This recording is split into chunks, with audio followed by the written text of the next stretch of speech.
paz do Senhor a todos.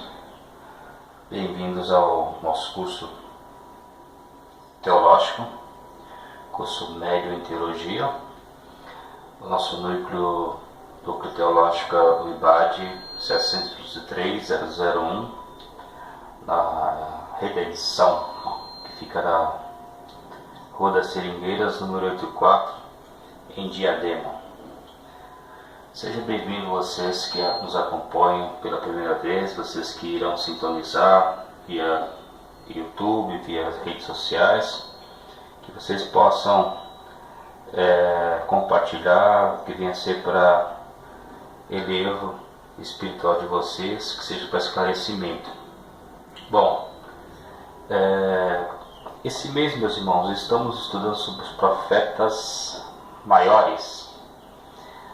Então, profetas maiores, está aí o livro, a parte da frente do livro, representantes de Deus em uma missão importante.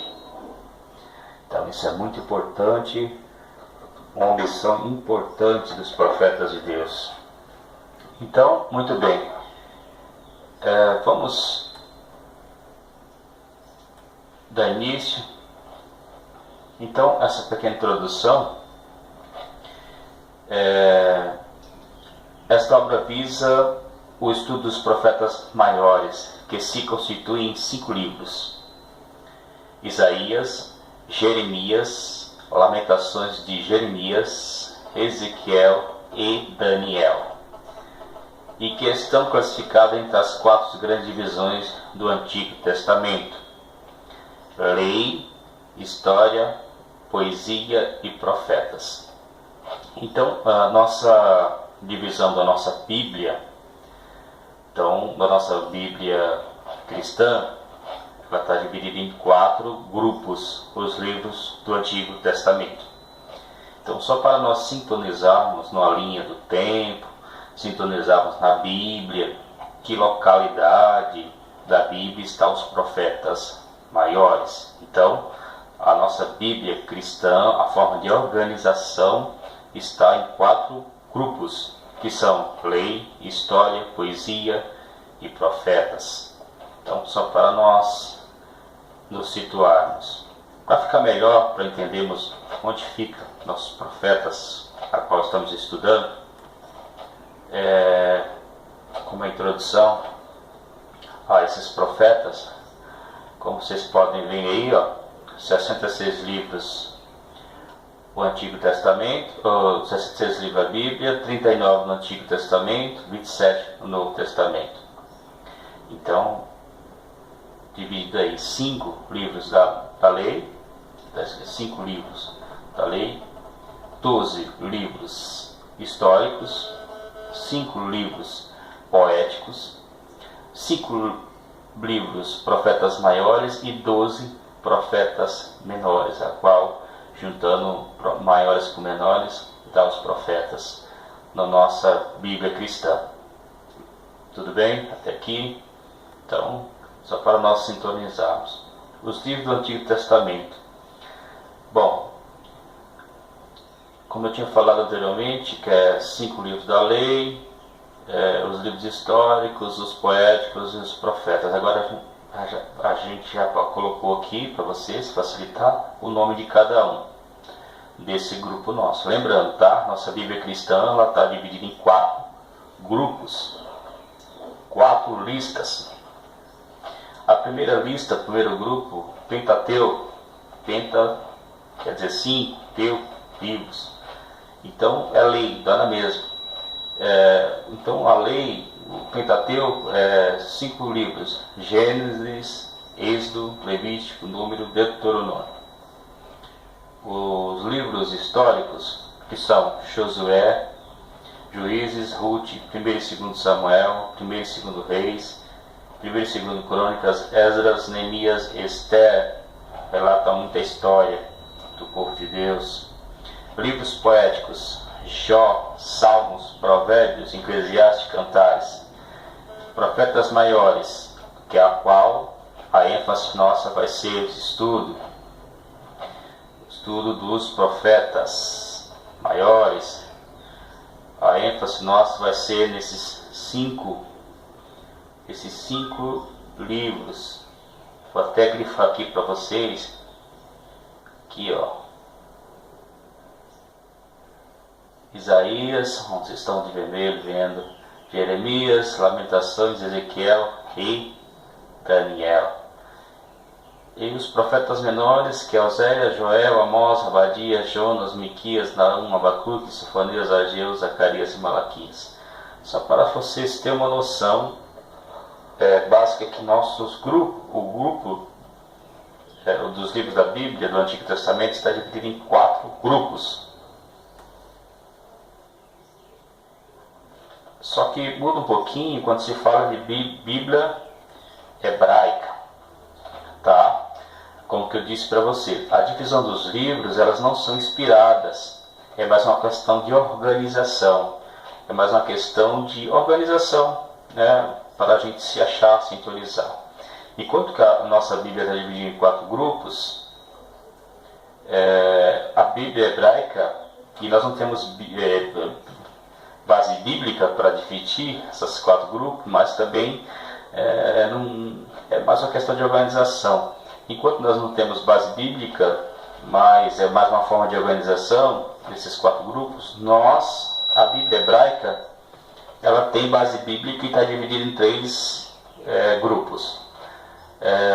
Está escrito em Lucas 24, 44, o próprio Senhor Jesus disse, né, mencionou essas 3 divisões, só para vocês terem uma noção, basicamente, que eu postei para vocês.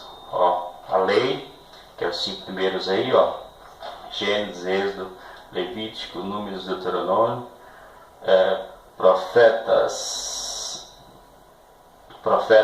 que mudam um pouquinho, tá? Profetas, assim como nós temos profetas maiores e profetas menores na Bíblia cristã, na Bíblia hebraica profetas anteriores e profetas posteriores. Olha só, de Josué a Reis profetas anteriores, e os profetas posteriores todos os profetas maiores e todos os menores. Os menores é um livro só. Então, muda um pouquinho. E outro detalhe importante na Bíblia hebraica. Outro detalhe interessante que eu vou até mostrar para vocês aqui, curiosidade, livro de curiosidade, o livro do profeta Daniel, como aparece aqui, ó, na Bíblia hebraica vai aparecer nos livros dos escritos, escritura, porque o livro de Daniel, os judeus consideram como outra literatura, mas só lembrando, isso aqui na Bíblia hebraica, tá? Olha a lista aqui, tá? 3 partes, está na base bíblica, está lá em Lucas 24, 44, só para as questões de curiosidade para vocês. Mas repito, nós estamos na Bíblia cristã, usando a Bíblia cristã nossa. Tudo bem até aqui? Muito bem. Então, essa primeira unidade desse livro, a qual mencionei, vai tratar sobre o profeta Isaías. A gente já deu a aula introdutória, falando muita coisa sobre o livro de Isaías, as suas particularidades. Agora nós estamos vendo um pouquinho, como as aulas anteriores, a gente viu um pouquinho mais lá de fora, na introdução. Agora nesse livro nós estamos vendo mais da parte de dentro, utilizando basicamente cada livro de vocês. Então, vamos lá, o profeta...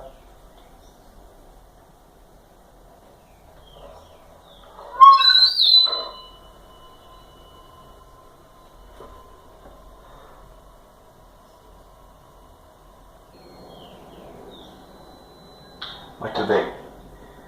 A unidade 1, ela basicamente vai tratar do profeta Isaías. Está aqui o esboço da unidade 1. A lição 1 da unidade 1.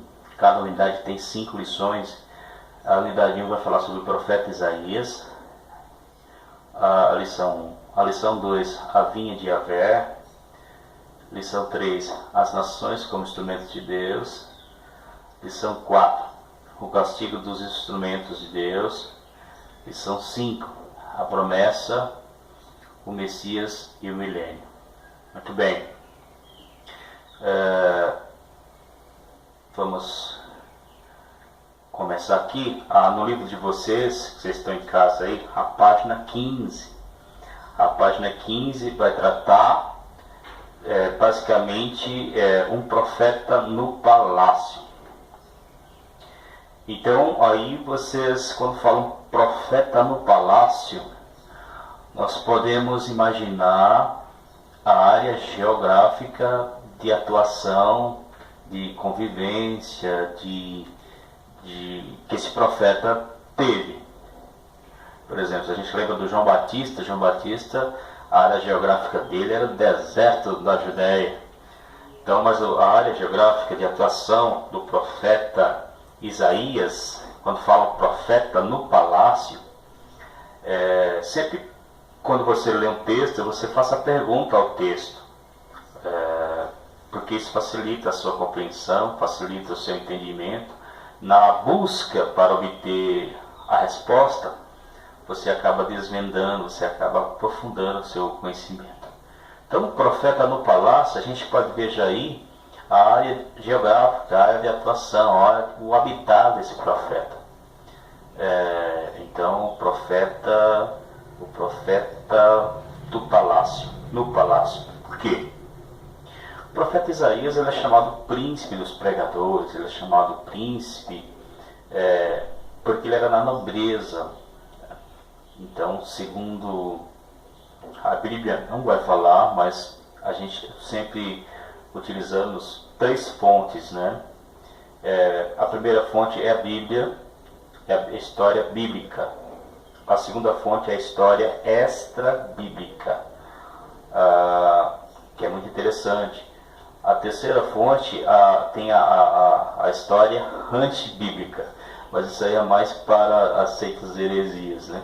Então, nesse caso, nós vamos utilizar as fontes extra-bíblica, que são a literatura rabínica, né? Ou a tradição do Talmud, ou a tradição... Lembra que eu comentei sobre a tradição oral, que é muito forte? Lembra que eu comentei o que é Talmud, de onde veio o Talmud? Então, assim, a literatura rabínica, a tradição é muito forte. Então, a tradição rabínica, ela vai falar que o profeta Isaías era de linhagem nobre, ele era da nobreza, ele tinha parentesco com o rei Amazias, o pai dele que era Amós, era irmão do rei Amazias. Então, naturalmente, o profeta Isaías, ele era primo do rei Uzias. Então, nobreza, família nobre, e nós podemos ver que grande parte das profecias do profeta Isaías foi endereçada à classe política, poder executivo, digamos assim, os reis. Quem não lembra que ele profetizou para o rei Ezequias, aquela famosa história bíblica, que o Senhor acrescentou alguns anos devido ao profeta do rei Ezequias. Então, assim, quem nunca vai lembrar que o profeta, no ano que morreu o rei Uzias, ele foi até o templo, né? Então, assim, se a gente pega o capítulo 7, o capítulo 8 do livro do profeta Isaías, nós vamos ver que a facilidade que ele tem de entrar no palácio e sair do palácio, de ter acesso ao rei, de ter acesso à liderança, nós podemos ver uma aproximação,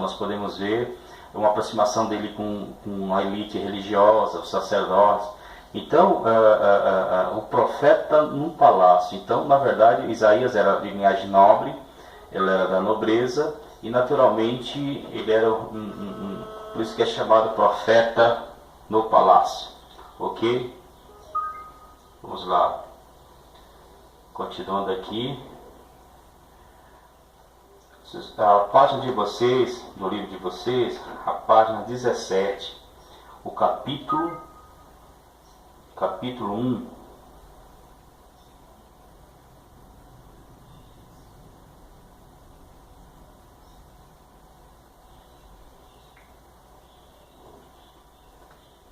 Profeta Isaías, capítulo 1. Vamos lá? Então vai falar sobre uma palavra muito interessante: profetismo entre os hebreus. Então, profetismo entre os hebreus. Então, lembra que eu falei? Quando vocês sempre estiverem estudando as palavras difíceis, complicadas, que vocês não conhecem, desconhecem, aí temos que recorrer ao dicionário. Por isso que é importante você, aluno, que tem um dicionário bíblico, um dicionário de língua portuguesa, porque tem algumas frases que são desconhecidas na nossa cultura, né? Então aqui, ó, circulei aqui em vermelho, profetismo entre os hebreus. Então, naturalmente, a revelação de Deus progressiva, ela foi, Deus foi se revelando aos poucos ao povo de Israel. Então, como Deus se revelou aquele povo, aquela cultura, na história, então nós temos que nos deportar até lá, para pensar como judeu, pensar como ele, para que possamos entender a relação, o relacionamento, a revelação de Deus para aquele povo e naturalmente entendermos o propósito de Deus para nós. Então, o profetismo é uma palavra bem difícil, profetismo entre os hebreus. Então vamos lá. Vamos utilizar dois dicionários aqui para vermos o significado de profetismo, primeiramente. O dicionário Aurélio vai falar que o profetismo, vou grifar aqui, ó, dicionário Aurélio, é o sistema religioso baseado sobre as profecias. Então, o dicionário Aurélio vai falar que profetismo é um sistema religioso baseado sobre as profecias. O dicionário Dício, ele vai falar que é a doutrina religiosa baseada nas predições dos profetas. Então, tem essas duas definições. Muito bem. Então, se o profetismo é um sistema religioso baseado sobre as profecias, então, naturalmente, nós temos que saber o que é profecia. Lembrando, quando temos uma palavra complexa, palavra grande, uma palavra que desconhecemos, essa palavra significa duas ou três coisas, e às vezes até mais coisas. Por isso que nós temos que nos deportar até um dicionário e ver qual o significado certo, correto e natural. Então, o que é profecia? Bom, nós entendemos o que é um dom de profecia, né, na igreja, mas a profecia hebraica ela é bem diferente. Lembra que eu falei as palavras hebraicas para profeta? O que é profeta? Navi. 316 vezes aparece a palavra Navi na Bíblia. É um porta-voz, é a boca de Deus. É um porta-voz, é um representante de Deus. Lembra que eu falei Rocher, que também é a palavra hebraica para profeta, que é um vidente, um visionário, que aparece muitas vezes na Bíblia, daquele que vê na dimensão de Deus, é o olho de Deus. Então, se um profeta é alguém que é boca de Deus, um porta-voz, e é alguém que é os olhos de Deus, também é um visionário, então o que é profecia? Bom, profecia é isso aqui, ó. Duas formas que podemos entender e enxergar a profecia hebraica. Ela pode vir com mensagens verbais, desse Navi. Mensagens verbais tem várias. Tem aqui esse texto do Novo Testamento, tem Números 16, 12, 6, mensagens verbais. Muitas vezes na Bíblia nós vamos ver que aparece essa expressão, assim diz o Senhor, esse profeta falando, a mensagem verbal. E falava, como o profeta Isaías vai falar muito sobre isso. E também essa parte que é mais conhecida, profecia, também tem essa aqui, ó, a parte de como louvores ou mensagens musicais. Como assim? louvores ou mensagens musicais. Vamos ler o texto. 1 Samuel 10:5, Êxodo 15:20, 1 Crônicas 25:1. Em 1 Crônicas 25:1 é interessante aqui, ó, que o próprio Davi pede para trazerem harpas, alguns instrumentos musicais, para que os adoradores profetizassem com harpa ou com meio de louvor. A música é sacra. Então veja que a profecia ela pode ser verbal, mas pode ser louvores ou mensagens musicais. Que interessante, né? Muito bem, vamos percorrer o livro. Aqui está, no livro de vocês, na página 17, um profetismo entre os hebreus. Tá? Vou pular a página de número 18. E, muito bem. Então a página 18 vai tratar justamente sobre a questão do profetismo. Pode explicar o que é profetismo, o que é profecia? Então a página 18 do livro de vocês vai decorrer, vai frisar como se deu esse movimento o quê? De profetas, o Davi, com a profecia, tanto em forma de verbal ou mais de forma verbal, no século XVIII, no século 8, melhor dizer, século 8 a.C. Então, vai caracterizar também algumas características desse movimento de profetas, com as suas profecias. Um movimento social, geralmente os profetas vinham com essa mensagem, denunciando as injustiças sociais.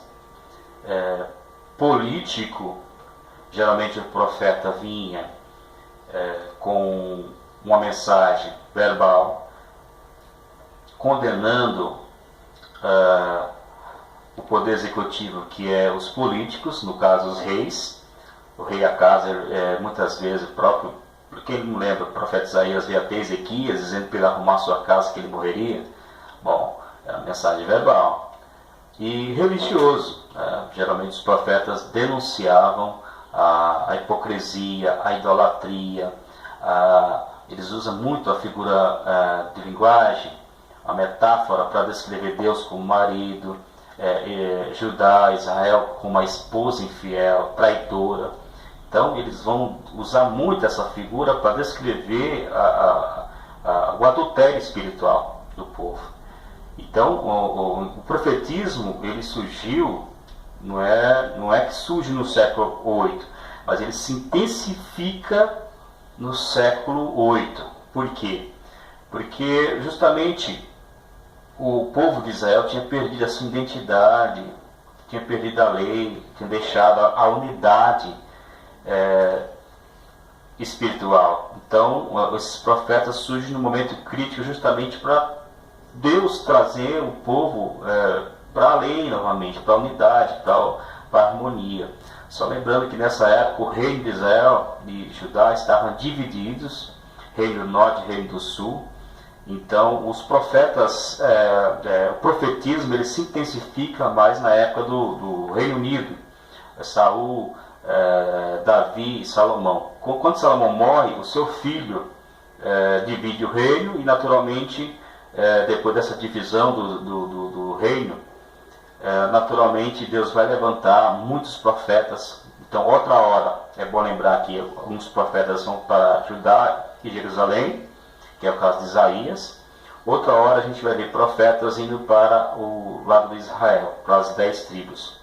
Então essa divisão trouxe muita instabilidade espiritual, instabilidade política e instabilidade social.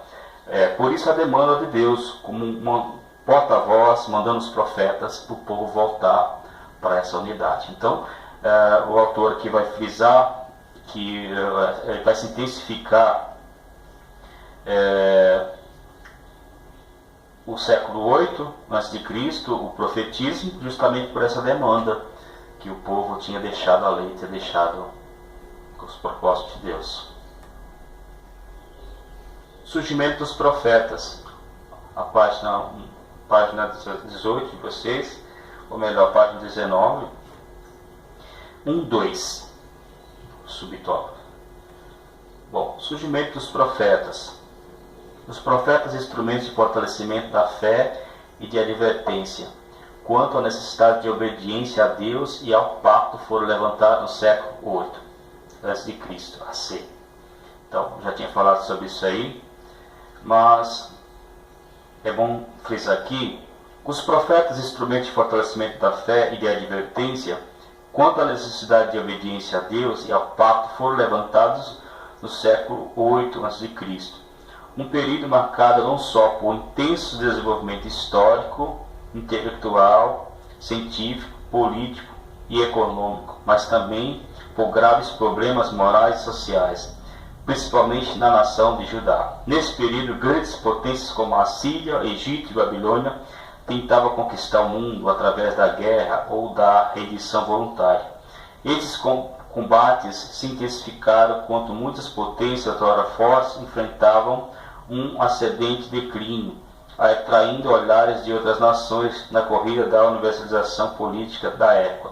E geralmente os profetas vivenciavam a tensão produzida por esse período. Então, a gente vê aqui que os profetas surgiram num momento crítico, político, social, um momento complicado no século 8. Mas só lembrando que, se a gente for perguntar quando que foi o primeiro profeta que surgiu na Bíblia, a gente deve responder que foi o Abraão. Está no Antigo Testamento, capítulo 20, do livro de Gênesis, versículo 7. O Abraão como porta-voz. Mas se a gente for perguntar qual foi o primeiro profeta na Bíblia, a gente vai ver que é primeiro Judas, é o Novo Testamento que vai falar. Judas 1,9 vai falar que foi o Enoque. Mas se a gente for perguntar qual foi o primeiro profeta que iniciou o ministério profético, foi o Moisés, está lá em Êxodo. E o profetismo, esse movimento de surgimento de profetas, aí sim, no século 8 a.C., justamente para Deus, o próprio Deus estava tentando unificar o povo, trazer o povo novamente para a lei, para a palavra dele. Muito bem, vamos lá. Capítulo 1, 3. Ministério dos profetas. O ministério dos profetas ecoou nas mais diversas camadas sociais, ora como denúncias e ameaças, ora como encorajamento na vida diária dos israelitas. 1:3. Então, o ministério dos profetas ecoou de várias formas, nas várias camadas sociais.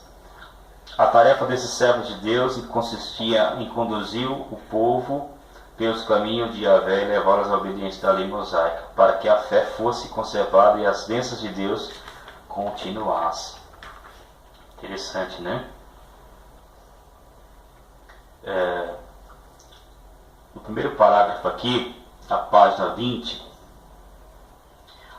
há aspecto relevante para observar no livro dos profetas. Por exemplo, porque alguns profetas destinavam suas mensagens para tribos de Israel e outros para Judá. Então aqui é um fato relevante.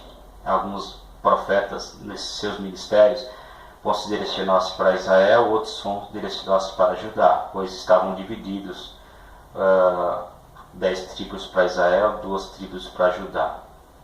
O segundo parágrafo aqui fala outra coisa relevante. Outro aspecto importante a ser considerado entre os profetas é que, embora as capitais representassem o todo da nação, muitas profecias foram direcionadas a Jerusalém e não a toda a nação de Judá, devido à crença do povo e de sua liderança que nada poderia acontecer à cidade santa de Jerusalém, tendo em vista que essa abrigava o templo, lugar da habitação de Deus. Isso se constitui num grande engano e numa falsa segurança para os habitantes, uma vez que nada impedia a ação divina se houvesse a desobediência. Então muitas das profecias vão ser contra Jerusalém, porque eles caíram no misticismo. Eles achavam que mesmo ele sem obedecer, Jerusalém protegia, era a cidade de Deus, e é outra coisa relevante que a gente pode analisar. A página 21.4, vamos lá. Página 21.4, o livro de Isaías. Embora haja divergências quanto à composição e à data do livro de Isaías, a maioria dos teólogos considera que o livro foi escrito pelo próprio Isaías entre 740 e 680 a.C. Então, aqui há alguns fatos relevantes, tá, meus irmãos?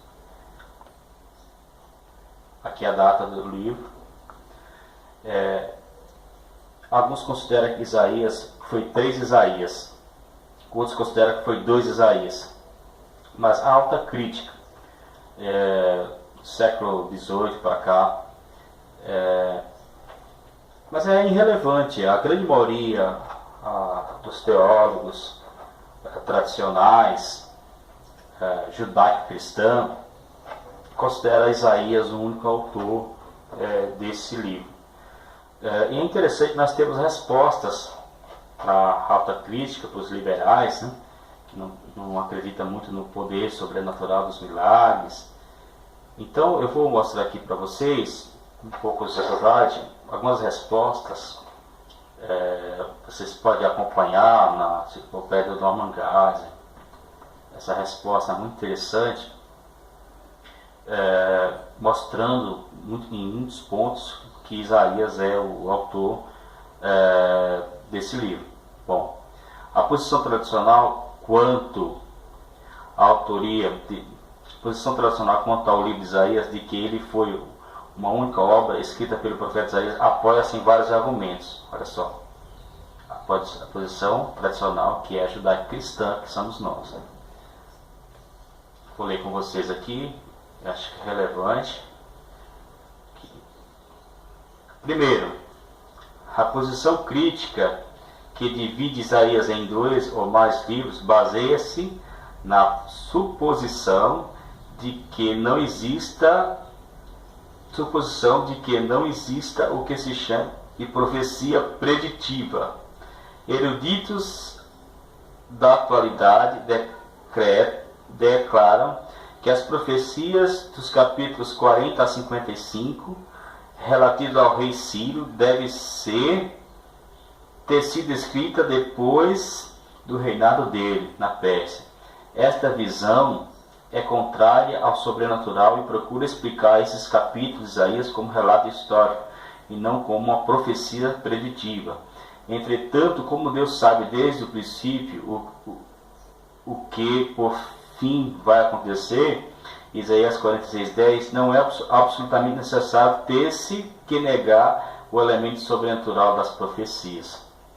Muito bem. Então, aqui o profeta Isaías ele profetiza o invasor da Babilônia, o conquistador Ciro, 150 anos antes. Então, a alta crítica vai falar que isso não pode, de alguma forma, eles tiram todo o sobrenatural da profecia preditiva. Então, o primeiro argumento é que não tem como tirar a profecia preditiva. Por exemplo, o Isaías profetizou 700 anos antes da vinda do Messias, o seu nascimento, muitas coisas relacionadas ao Messias. Então, se não existe profecia preditiva, como que ele profetizou acerca do Messias? Então, esse primeiro argumento é fundamental. A profecia ela está dotada de componentes espirituais, sobrenaturais, ela existe. A maioria dos profetas falaram dessa profecia. Então não tem como negar isso. Então ele realmente não só profetizou quem era Ciro, o ministério do Ciro, como ele invadiria a Babilônia, mas também ele profetizou. Se ele tivesse profetizado só sobre isso, sobre o Ciro, beleza, mas ele profetizou várias outras coisas. Várias outras coisas que aconteceu. Segundo, as diferenças entre as duas partes do livro podem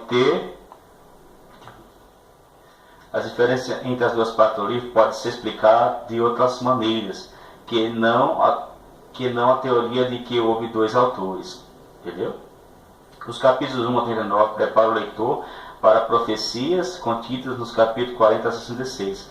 Sem esse capítulo preparatório, a última seção do livro não faria muito sentido. Os capítulos 1 a 35 advertem contra a ameaça de destruição do povo de Deus, representada pela Síria. Os capítulos 36 a 39 constituem uma transição da seção anterior para os capítulos 40 a 66, intervindo a invasão de Senaqueribe. Então, essa segunda forma de explicar é que até o capítulo 39 é um estilo de explicação, do 40 a seguir é outro estilo de pregação.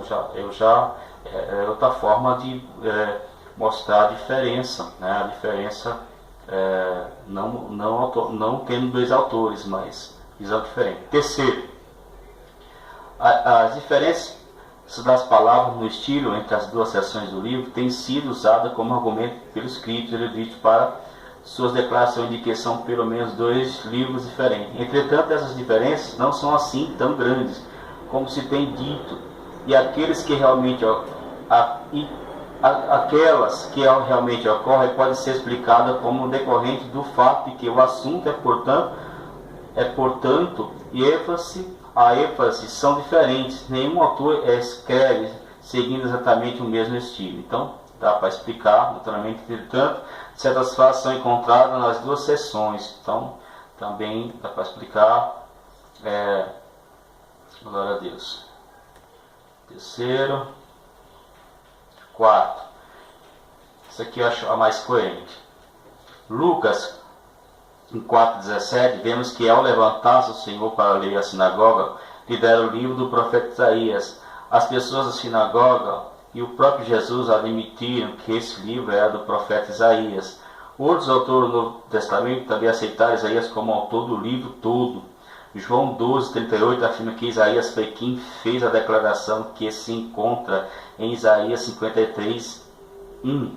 Outros exemplos de passagens do Novo Testamento que atribuem textos dos capítulos 40 a 66 a Isaías incluem Mateus 3,3, que é Isaías 43, Marcos 1:2-3, que é Isaías 43, João 1:23, que inclui Isaías 40, versículo 3, Mateus 12:17-21, que é Isaías 42:1, Atos 8:32-33, que inclui Isaías 53:7, e Romanos 10:16, que inclui Isaías 53:1.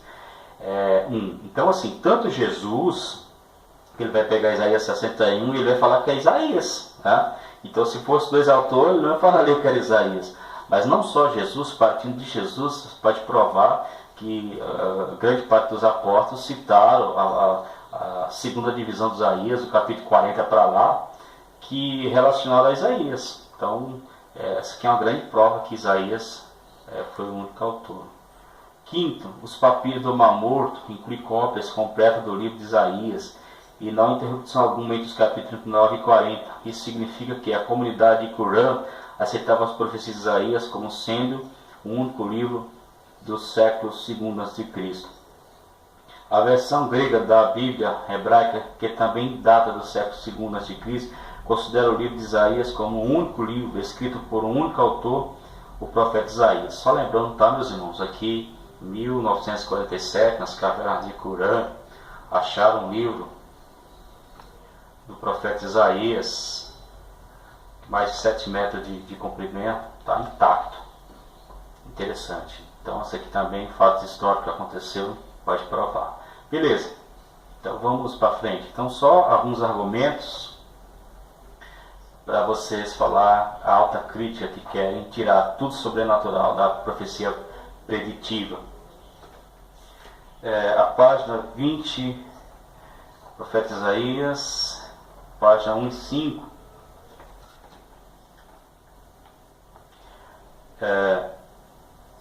Profeta Isaías.